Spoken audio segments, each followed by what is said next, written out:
Okay, so how is everyone today? Good. Good? All right. So today's the 3rd. Wow. All right.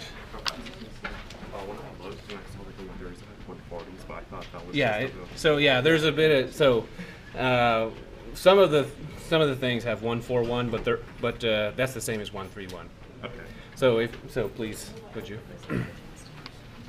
Yeah, so there was a bit of confusion about that. Sorry about that. Let's see, what did we talk about last time? Yes, we were talking about solving equations. So let's do a little bit of that to remind ourselves of that discussion. Is that in focus? Yeah. All right, so let's solve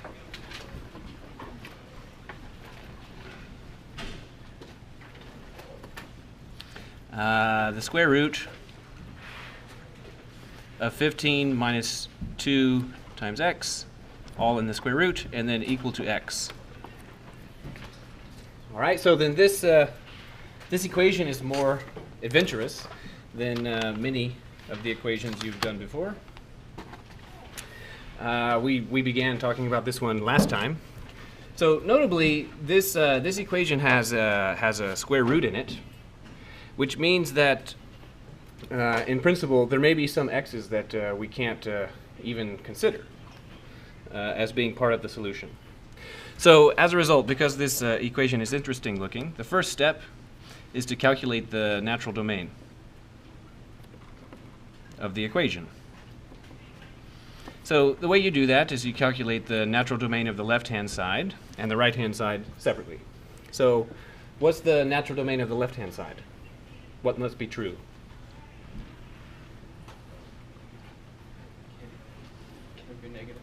Right. The argument to the radical must be non-negative, which is to say that we need 15 minus 2x to be greater or equal to 0. So now let's solve that for x. So we can move the 2x to the other side so that it looks like this. And then we can divide both sides by 2 so that it's 7.5 greater than or equal to x. And we can turn the inequality around by writing that. And then as an interval, you could write it like this. So what that means is these are the x's that you could plug in. Now, it doesn't mean that these are all the x's that you plug in and the result is true. It just means these are the x's that you're even allowed to plug in at all. So, for example, 0 is in here. X equal to 0. So if we plug in x is equal to 0, then that would be 15 minus 0. So that would read square root of 15, the left-hand side. And then the right-hand side would be 0. So square root 15 equals 0. Is that an equation? Yes. Is it a true equation? No. Okay. But you can plug in 0. But you can't plug in 8. It's not permitted. Now, if you were to attempt it, then the right-hand side would be 8. That's easy enough. But the argument to the radical would be -1. And that's not permitted. And it's not permitted because, remember, the rule in the class is that all exercises are real unless we explicitly say that we're talking about complex numbers. So we've not made any explicit mention about complex, so everything's real. All right. So that's the left-hand side. The right-hand side, what's the natural domain of the right-hand side? All reals. Which is to say that according to the right-hand side, there's no restriction, right? Because the right-hand side has no divisions, it has no even radicals, so there's nothing that could go wrong. Therefore, the natural domain is the intersection of those two. So the natural domain is -infinity to 7.5. Intersect the whole line. So that's easy enough. negative infinity to 7.5. All right. Any question about computing the natural domain? All right. So then the second step is to perform some algebraic steps. So I'll copy that equation. And we want to solve this equation for x.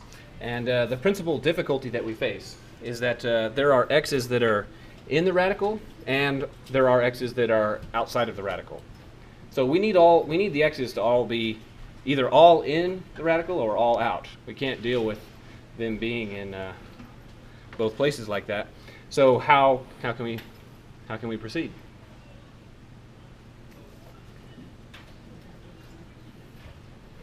Well, if we were to square that, if we were to square the left-hand side, then the radical would go away. But that means we would have to do it on both sides. So we'll square both sides. But remember that last time we talked about the kinds of things that you can do to equations. And sort of do them and have no worries about it. You can add the same number to both sides or subtract the same number from both sides, and that's always going to be fine. You can multiply or divide both sides of the equation by almost any number, and I have to say almost now. So what can't you use? 0, right? You can't, for an equation, it's not permitted that you should multiply or divide both sides by 0. Now we talked about squaring. Which is what we've just done. But remember, we said that squaring some of the times messes things up. Right? So as a result of having to do that, you should consider everything from this line down is now suspicious. It's now all suspicious because what we did there is not maybe not entirely legitimate. All right. So now the right-hand side is x squared, and then if we square, if we carry out that, then we get 15 minus 2x. All right. So now I have a question. Many times this semester, we've come to a place where we have squares and square roots, and I've always harped on this absolute value. I've said it so many times. Have I forgotten it, or what? With square and square root? Do the absolute values belong, or not, or what?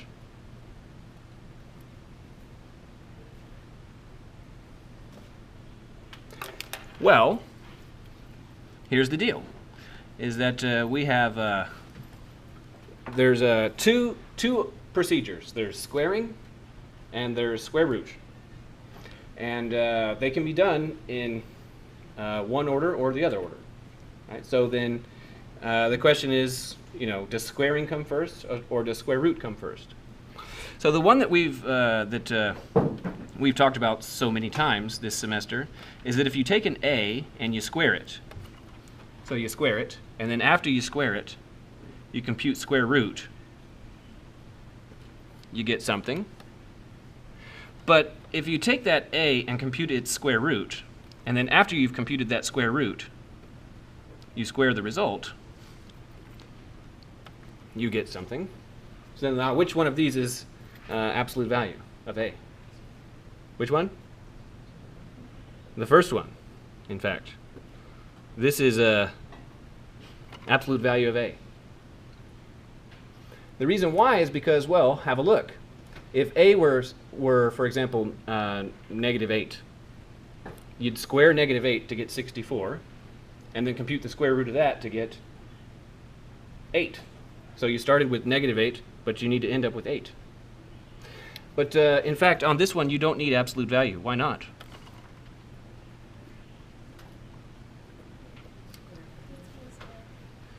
That's not the reason. I mean, I agree that it's being squared, but that's not the reason. So for this one, what is coming first? The square root. So it doesn't make any sense to ask about what is the effect of the squaring if you could not in the first place do the square root. It's the first Wednesday of the month, right? Oh no, it's a national. Wow. Exciting. Nothing. All right.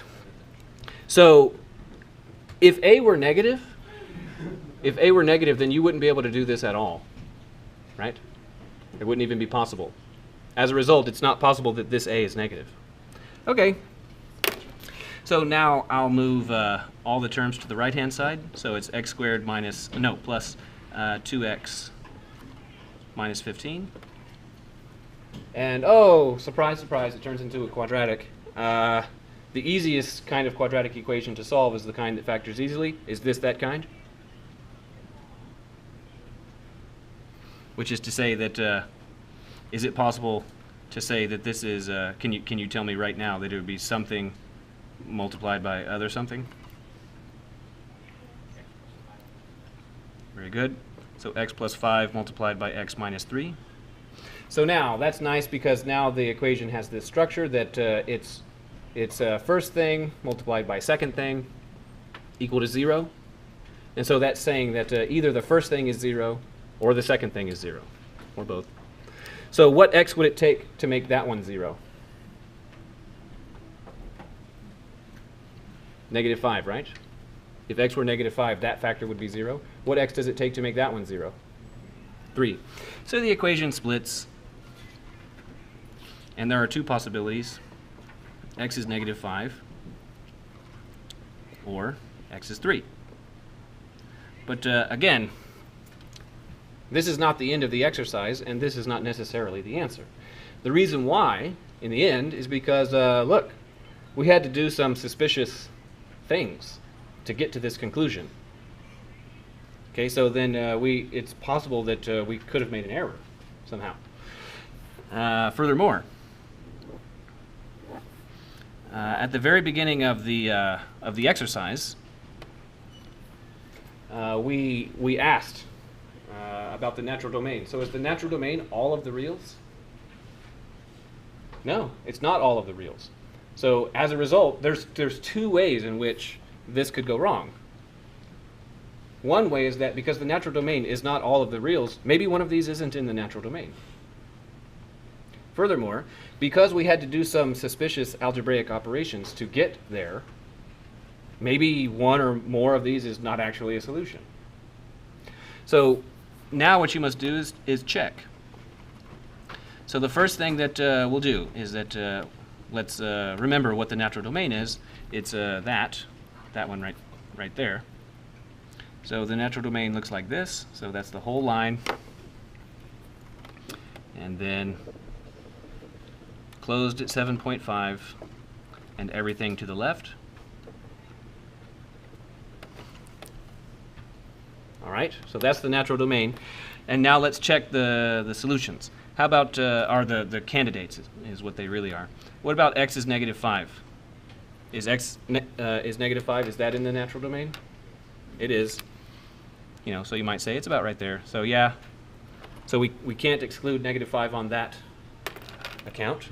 What about x is 3? Is x is 3 in there? Yes. It is. Okay, good. So it's easy to arrange an exercise where you get a list of candidates and it turns out that one or more of them is not in the natural domain. All right. Besides the natural domain, we need to check, does it do these satisfy the original equation? That is to say, when you plug them in, is the resulting equation true? Now, this is a little bit can be a little bit confusing sometimes when you're seeing it for the first time. So if this were all of the work, if it was just that bit right there, then negative 5 and 3 are the solutions to that equation. They are. And we're not questioning that. But there's a different question, is concerning negative 5 and 3, do they solve that equation? That's the question we're asking. What about that one? All right. So let's check x is negative 5. How do we do that? Just plug it in, right? So that'd be square root 15 minus 2 multiply negative 5 equal negative 5. So that's plugging in that stuff. Those subtraction and negation, they cancel. That's 10 plus 15 is 25. So square root of 25 equal negative 5. And what's the square root of 25? 5. So the resulting equation is 5 equal negative 5. What's the value of that equation? False. So what's the conclusion about this candidate? It's not a solution. So therefore, x equal negative 5 is not a solution.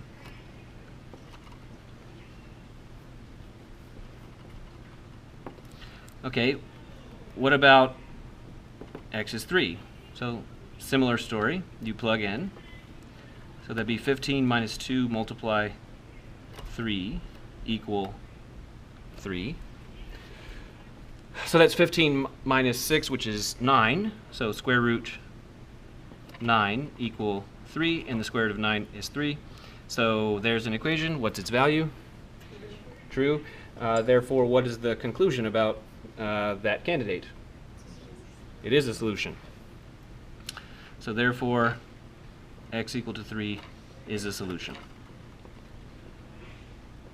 All right.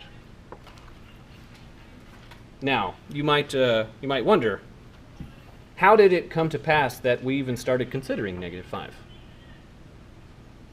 Well, in the end, it has to do with this suspicious step that we did.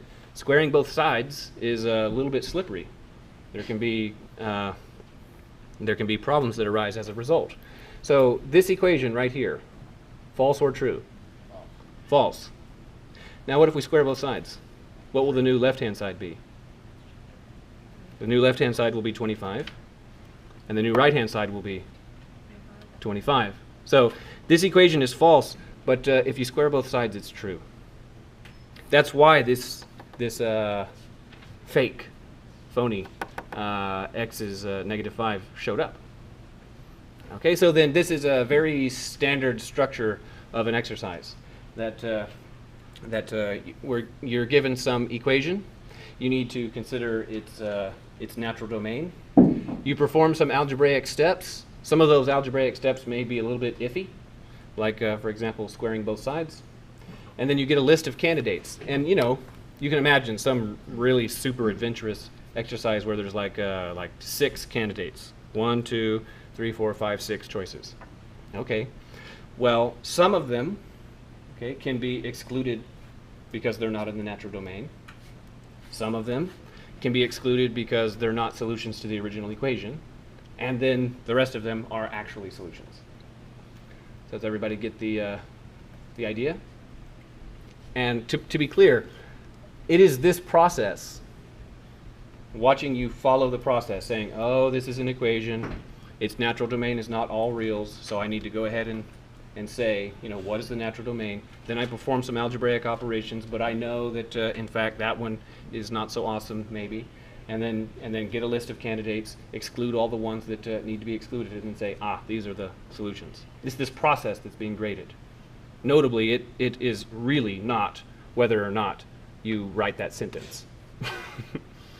Okay, you got to write that sentence, but without the process, you won't get any credit.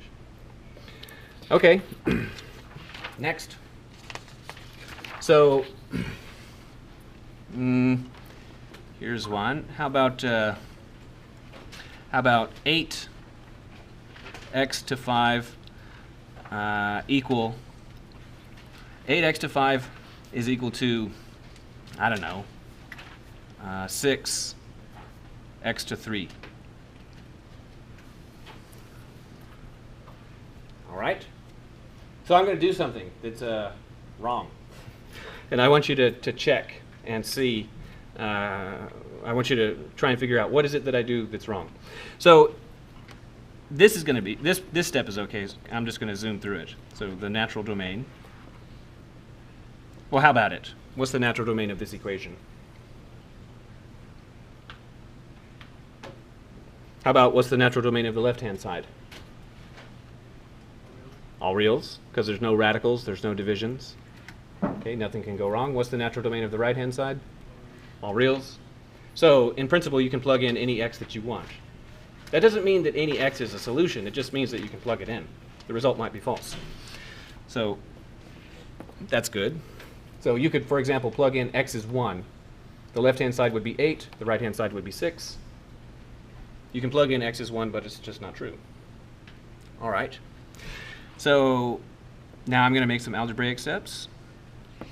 And so here we go. I see that I see this equation, 8x to 5 equals 6x to 3. And then I say, oh, look, this one has that's x, x, x, x, x, and that's x, x, x. So I'm gonna divide both sides by x cubed.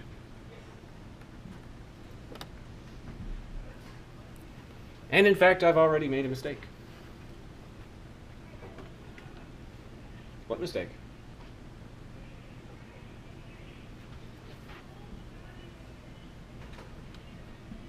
What mistake?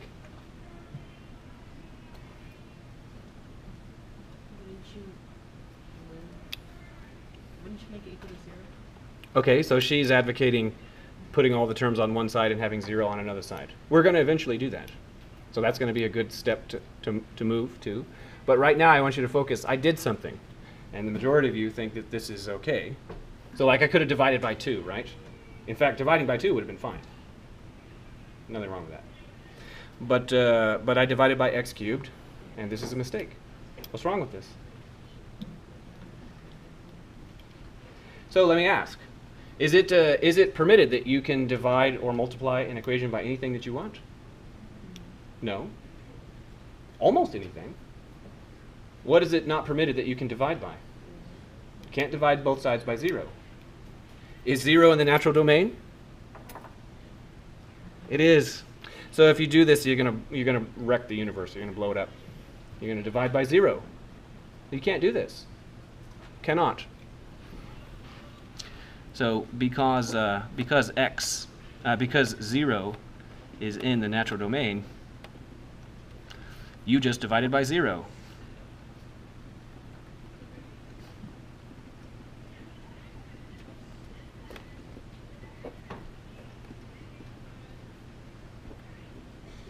Boom, you broke it. Okay, so rather than that. So not this. So rather, we're going to take the terms and put them all on the same side, so that we can do something like this: x to 5, 8x to 5 minus 6x to 3 equal to 0. Now, concerning the left-hand side has a greatest common factor. The integer part of the greatest common factor is 2, and then what else can we factor out? 2x x cubed, right? So then it would read 2x cubed like that. And then what do I need to write in here to make it right? Right? So 4x squared minus 3. Okay? And then now we've got the product of two things is equal to 0. Right? That thing times that thing must be 0. So either the first thing or the second thing is 0. So the equation splits into two parts. So either 2x cubed is 0 or 4x squared minus 3 is 0. So this one's straightforward enough. We could divide both sides by 2 and then get x cubed to 0. And there's only one x that'll cube to 0. What's that? 0. This one is a little more complicated. So we had an exercise that was kind of similar to this. but the question was, I gave you an expression like that, and the request was you to factor it. And moreover, the instructions were explicit and said, factor this by first representing it as the difference of two squares. Okay, and then once you've done that, then factor it. So how could you write 4x squared as a single thing squared? 2x and then all squared, right? So you could write this as 2x squared. And then now, how can we write 3 as a square?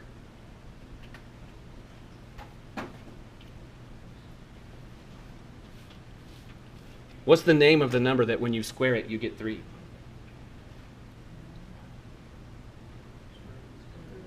Square root of 3, right?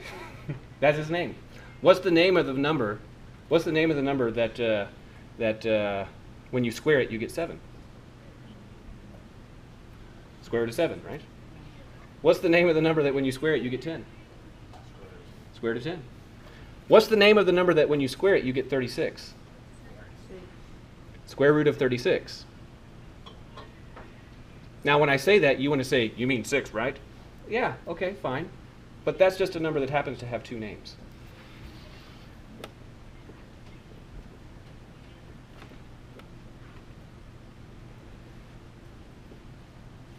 So now that that's written as the difference of squares, how does the difference of squares factor?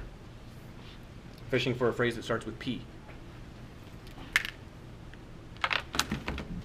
And ends with, I'll do it. Ends with product of conjugates. Oh yeah, that one. Okay, good. So it's A plus B multiplied by A minus B.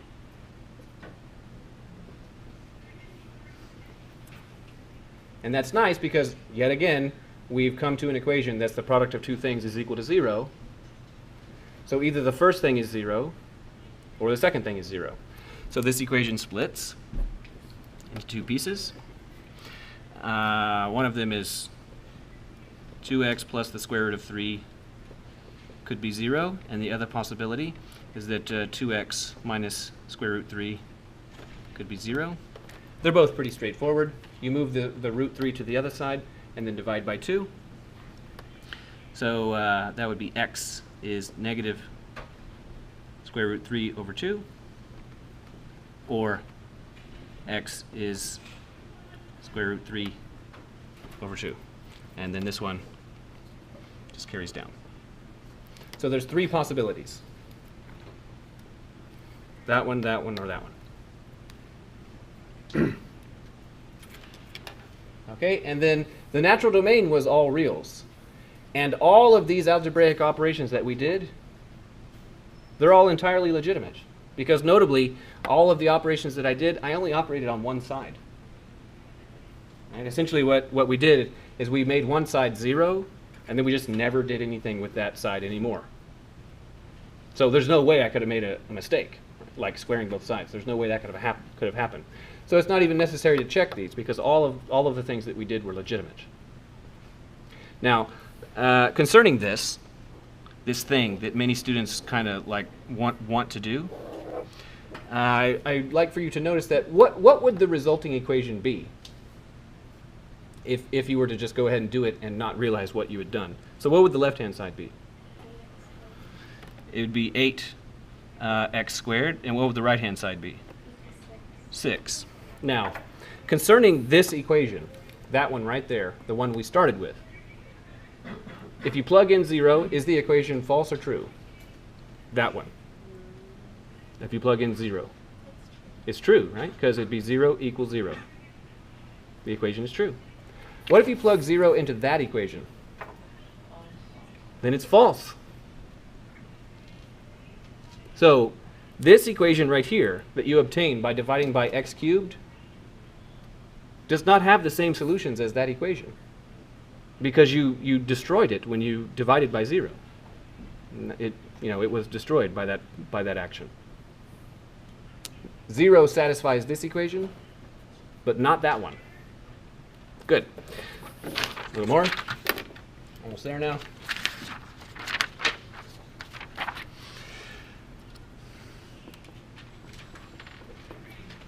So typical example would be something like, how about 3 times, I don't know, w minus 4 to 3/4 is equal to, I don't know, w minus 4 to 1/4. All right. So since we're in a hurry, I'm just going to erase through this. So remember that 1/4, exponent 1/4, that means 4th root. That's what that means. So you've got to, for the purposes of computing the natural domain,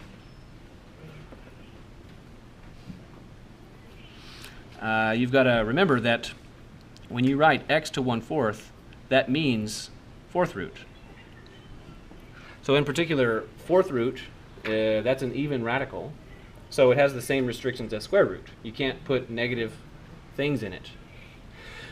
So also remember that x to 3/4, what that means, x to 3/4 means that first you compute the 4th root of x, and after you've done that, cube the result. That's what that means.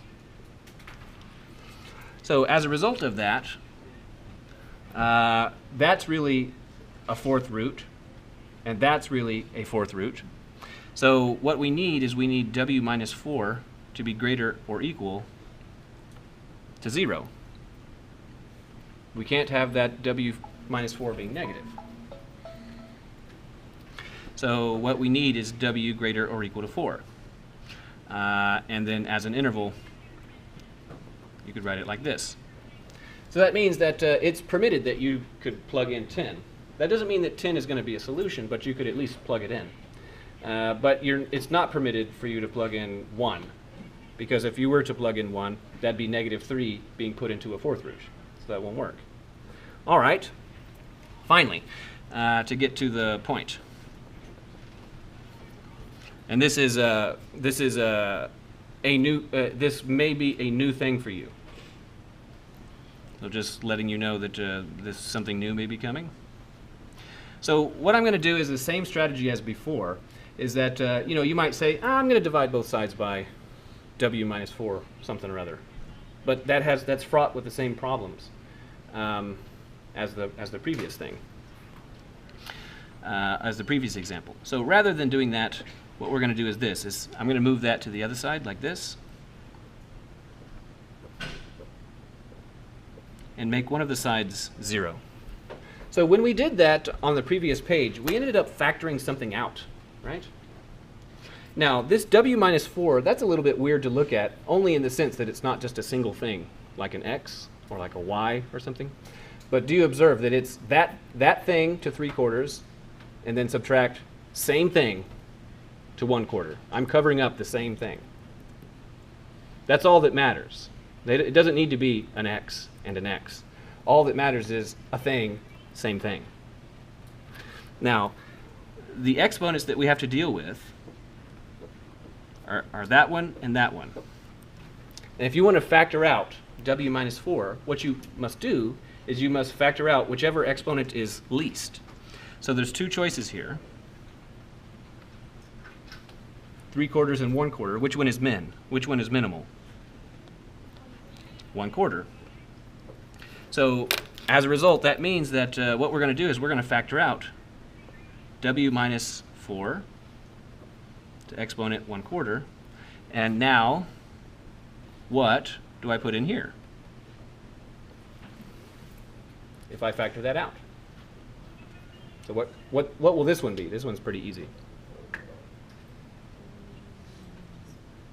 It'd be 1, right? Because if I factor that thing out, then all that's left there is a 1. Now, the thing that's left here is slightly more complicated. What is left here is that you'll get that 3 because nothing happened to it. And we'll have w minus 4 there. And then the new exponent is the original exponent, 3/4, And then now you need to subtract whatever it was that, that you factored out. So now subtract a quarter, like that. So if we had factored out, if that had been a third, and we factored out exponent 1/3, then that would be 3/4 minus a third. All right, so then what is 3/4 minus 1/4? Half, right? So this would be w minus 4 to a quarter, multiply 3 times w minus 4 to half, less 1, equals 0. And one more time, we're in this place where we have thing multiplied by other thing is equal to 0. So now the equation splits into two equations, and you solve them individually. All right, good. Let's have a quiz.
Right there somewhere, just somewhere.